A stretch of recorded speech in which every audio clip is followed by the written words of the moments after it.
October 31st, 1589. In the quiet German town of Bedburg, a man was executed, not for treason, not for murder, but for being a werewolf.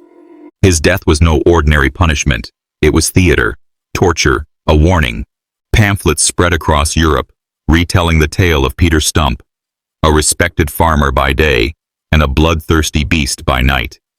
He confessed to unspeakable acts, killing his own son, devouring fetuses, and making a pact with the devil himself.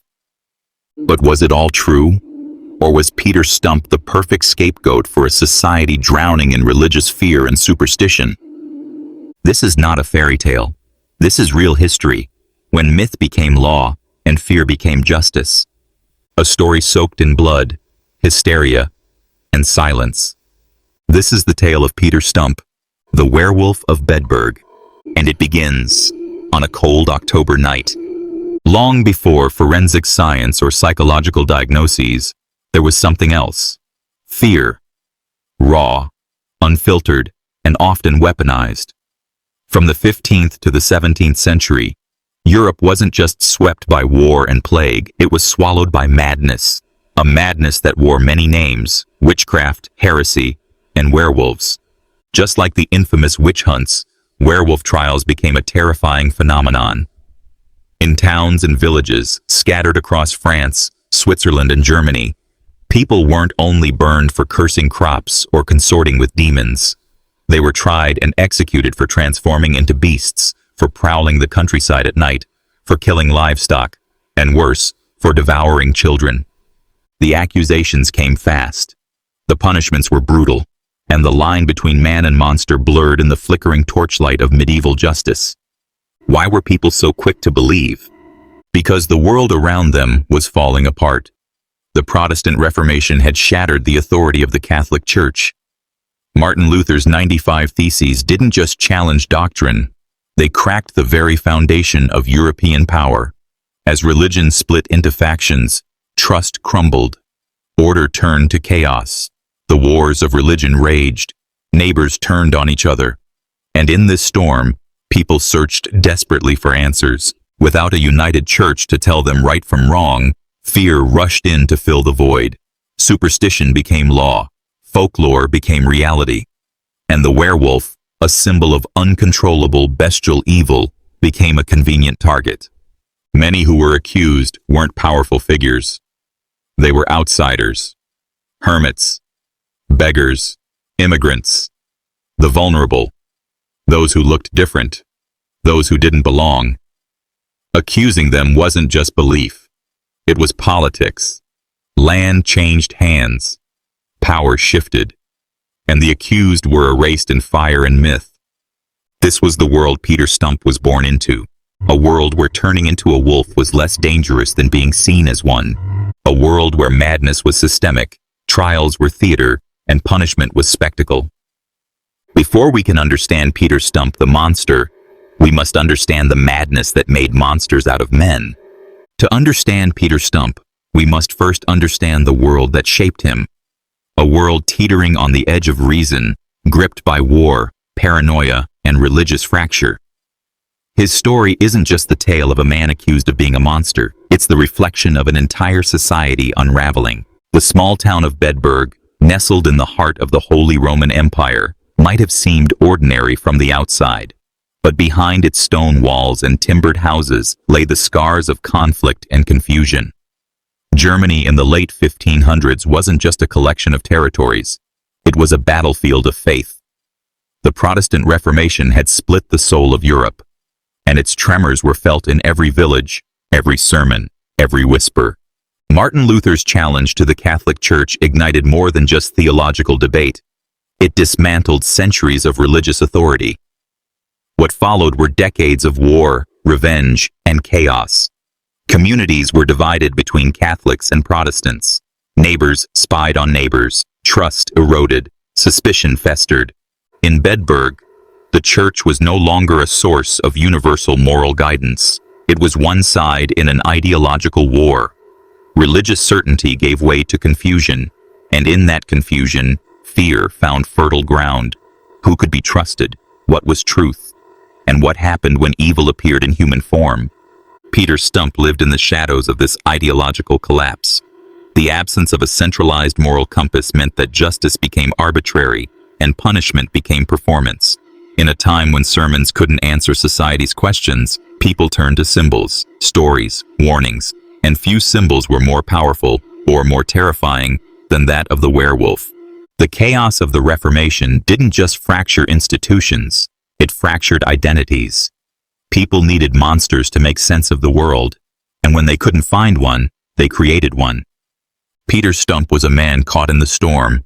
Whether guilty or innocent, he was transformed into a metaphor, a vessel into which the horrors of the era could be poured and punished. And in Bedburg, that transformation would end in blood. By all appearances, Peter Stumpp was a respectable man, a prosperous farmer, a widower, a father of two. To the people of Bedburg, he was known, perhaps even liked. He walked among them, greeted neighbors, tended to his land. He was not a stranger. He was not an outsider. And yet, he was something else entirely. Behind the calm veneer of his public life lurked a truth far more disturbing. In hushed whispers and terrified glances, the townsfolk began to suspect that something wasn't right. Something evil was hiding in plain sight. It began subtly. Dead livestock, mutilated in ways that no natural predator could explain. Torn open, gutted, ripped to pieces. The attacks were frequent, too frequent. Wolves were blamed at first, of course. What else could it be? Then the disappearances started, children vanishing from homes, young women going missing in the night. Some were found days later, mangled beyond recognition, their bodies bearing the marks of teeth, claws, and something darker. Others were never found at all. The people of Bedburg grew afraid, the forests became silent, doors were barred after sunset, and still, the deaths continued. Through it all, Peter Stumpp walked calmly among the crowd. He offered sympathy. He watched as search parties formed. He even attended funerals. No one suspected the well-to-do farmer with kind eyes and a steady hand. No one imagined the wolf wore such a familiar face. But suspicion doesn't sleep forever. It wasn't long before the rumors turned into theories, and theories into accusations. Whispers followed Stumpp wherever he went. Strange behavior, night wanderings, a presence felt, then gone. Some claimed to have seen a man disappear into the trees and a wolf emerge moments later. Something wasn't right. The townspeople began to believe that this wasn't the work of animals or bandits. This was the work of a man with a hunger not of this world. A man who had made a pact with the devil himself. And slowly, fear turned into certainty. Peter Stumpp wasn't just a man anymore. He was a monster among them. When Peter Stumpp was finally captured, what followed was not just a confession. It was a descent into darkness. Under threat of torture, Stumpp spoke. And what he revealed was not simply shocking, it was monstrous. His words painted a portrait of cruelty so depraved, it felt more like folklore than fact. But the details were too consistent, too brutal, too human. He claimed that at the age of 12, he had made a pact with the devil. In exchange for loyalty, Satan gifted him a magical belt made of wolf's hide, an artifact that, when worn, would transform him into a savage and powerful beast. With it, he said, he gained the speed and strength of a wolf. But the transformation didn't change him, it unleashed him. Peter Stumpp confessed to the murder of 13 children, including his own son. He strangled some, ripped out throats with bare hands or teeth, and in several cases, devoured parts of their bodies. One boy was taken into the forest, where Stumpp smashed his skull open and ate his brains. He admitted to the murder and sexual assault of women, including 2 pregnant victims. He tore the fetuses from their wombs and, according to his own confession, ate their hearts raw, believing it would grant him strength. But perhaps the most disturbing revelation was his incestuous relationship with his daughter, whom he had also impregnated. She, too, would ultimately be executed as his accomplice. His crimes were not the impulsive acts of a madman. They were calculated, methodical, and fueled by a darkness that defied understanding. He roamed the countryside for over 25 years, undetected, unnoticed, and unspeakably violent. He wasn't just a killer. He was a predator in human form, who took pleasure in horror, who smiled in the marketplace while his victims lay buried or half-eaten in the woods. The people of Bedburg had suspected something evil. What they uncovered went far beyond imagination. It started with a discovery, a field strewn with limbs, arms, legs, torn flesh half buried in soil, gnawed and discarded like scraps. It was no longer just a question of wolves or whispers. Something had to be done. The people of Bedburg had lived in fear for too long. Cattle had been mutilated, children had vanished, women had been found in pieces. The horror could no longer be ignored or explained away. The village had reached its breaking point. And so, a hunt was declared. Armed with spears, axes, and desperation, a group of men, farmers, hunters, even clergy, formed a patrol. They fanned out across the countryside, searching the forests, watching the tree lines. Some prayed, others muttered curses. All of them were afraid. Days passed. Then it happened. A shadow moved through the trees. Fast, low to the ground, they gave chase. What they were pursuing, they said, was not a man. It was a beast, a wolf larger than any they had seen. It moved with uncanny intelligence, zigzagging through the woods, eluding capture. But not forever. They cornered it in a clearing, surrounded, spears drawn, and as they moved in, ready to strike, it vanished. Or so the story goes. Because where the wolf once stood, they found Peter Stumpp. No belt, no fur, no sign of transformation. Just a man, panting, wild-eyed, soaked in sweat, as if he had just run for miles. He didn't fight. He didn't beg. He simply surrendered, as though he knew this moment had been coming. The hunters brought him back in chains. The townspeople were stunned. Peter Stumpp, the respected farmer, the familiar face in the market square? Yes, that was the horror. The beast they had hunted wasn't an animal at all. It was a neighbor, a man who had shared bread with them, smiled with them, buried his secrets beneath his footsteps. But now the mask had slipped, and what lay beneath was something far worse than they had imagined. The hunt was over. The predator had been found. Peter Stumpp was dragged into custody, and the mask he'd worn for over 2 decades was finally torn away.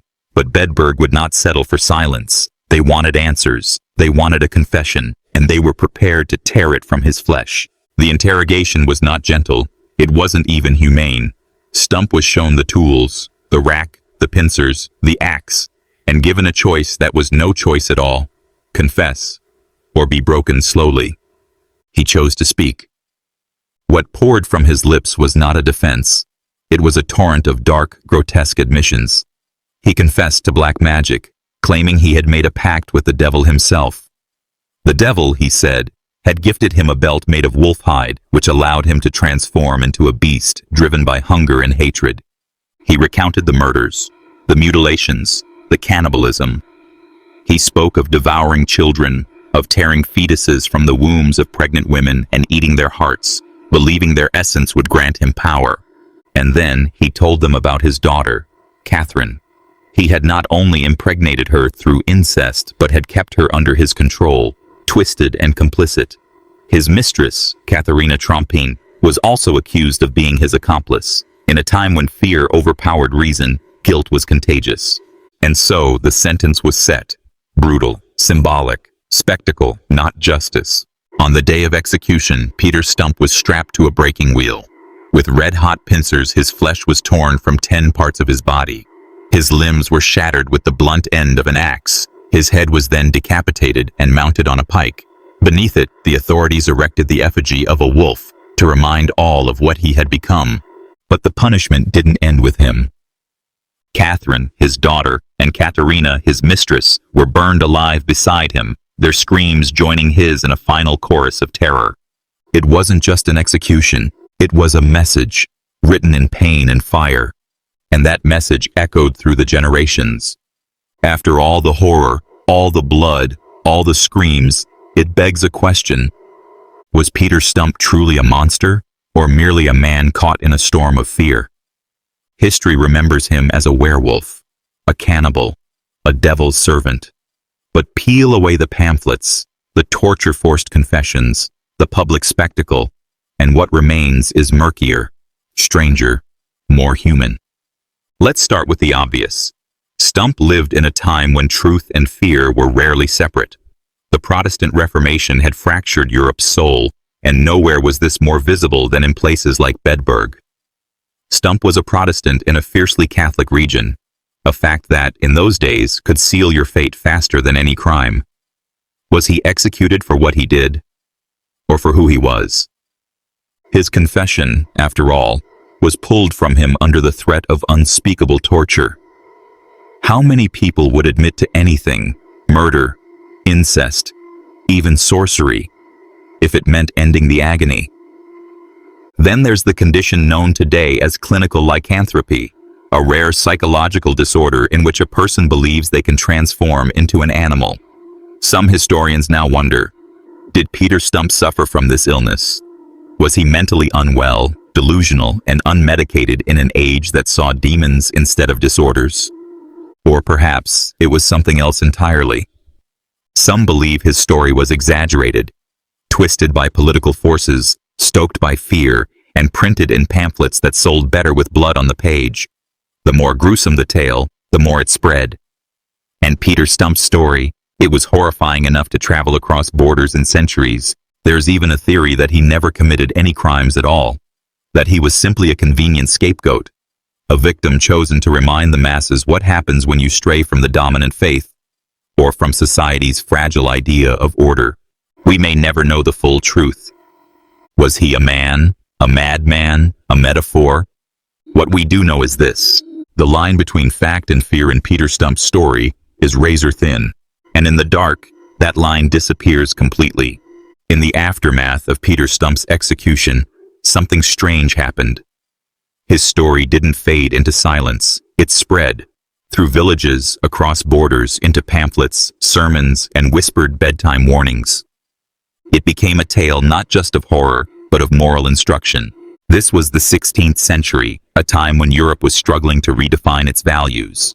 The Reformation had shattered the spiritual compass that once unified the continent.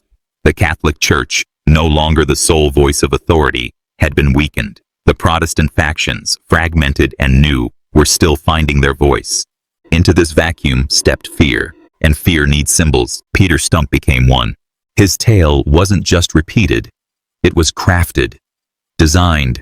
Every gruesome detail, every mutilated child, every act of incest, every tortured scream was emphasized not just to shock, but to teach, to warn. He was the embodiment of the monstrous other. A man who had stepped so far outside the boundaries of acceptable behavior that society felt not just justified, but morally obligated to answer cruelty with cruelty. And that's the twisted brilliance of it. His execution, pincers, the wheel, the fire, was ritualistic, not just punitive. It wasn't enough to kill the monster. He had to be made into an example. His death had to be worse than his crimes, so the community could feel safe again, so they could say, "We destroyed evil." Violence in this framework wasn't chaos. It was order. It was justice, as long as it was aimed at the right target. And Stumpp? He was the perfect target. A Protestant, a supposed sorcerer, a wolf in man's skin. Whether or not he actually did what he confessed to no longer mattered. His story had utility. It told people what was right by showing them what was wrong. It replaced lost religious authority with public terror and communal vengeance. It taught, not through scripture, but through spectacle. And for a society adrift in post-Reformation confusion, that was enough. The tale of Peter Stumpp wasn't just about punishment. It was about redefining morality in blood, fire, and fear. Peter Stumpp may have died in 1589, his body shattered, burned, and erased from the earth. But his story did not die with him. It grew teeth. It spread. It evolved. And it never let go. Pamphlets were the first to carry his tale, cheap to print, easy to circulate, and sensational by design. They didn't just record the facts, they shaped the legend. Across Germany, England, and eventually the wider world, People read about the Werewolf of Bedburg, and with each retelling, the myth deepened. The man faded, the monster thrived. Peter Stumpp became more than a name.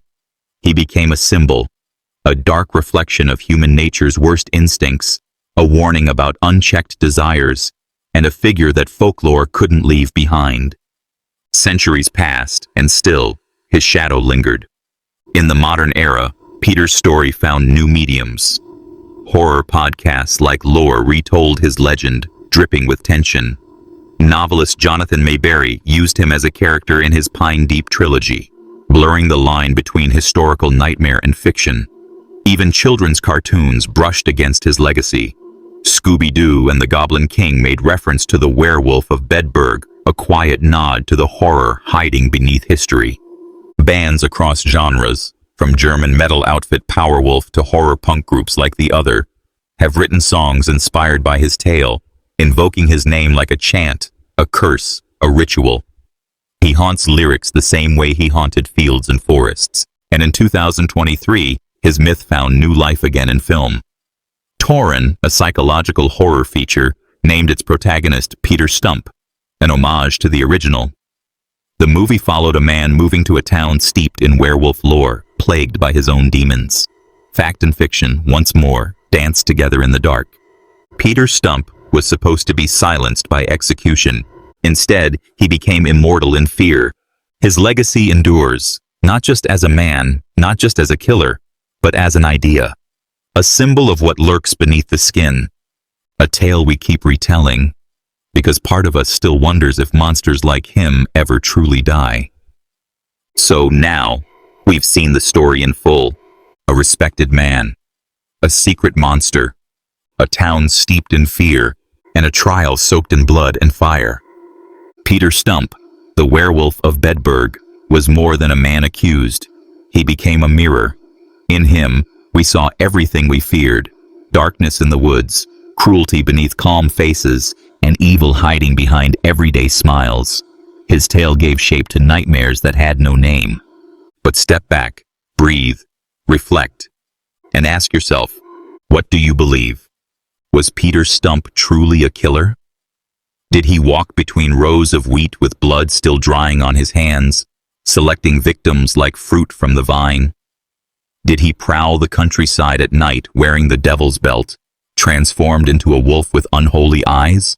Or was he a casualty of his time, a man chewed up by a world collapsing under its own fear? The Reformation had torn Europe apart. The Church's moral authority was fractured. Superstition rose where structure once stood. And in the chaos, people needed clarity, a symbol of sin, a figure to punish, a name to blame. Was Peter Stumpp that figure? What's more terrifying, that he was a monster, or that he was an innocent man caught in the gears of hysteria? His execution wasn't justice, it was theater. His confession, forced through unimaginable pain. His story, twisted by pamphlets hungry for readers and rulers hungry for control.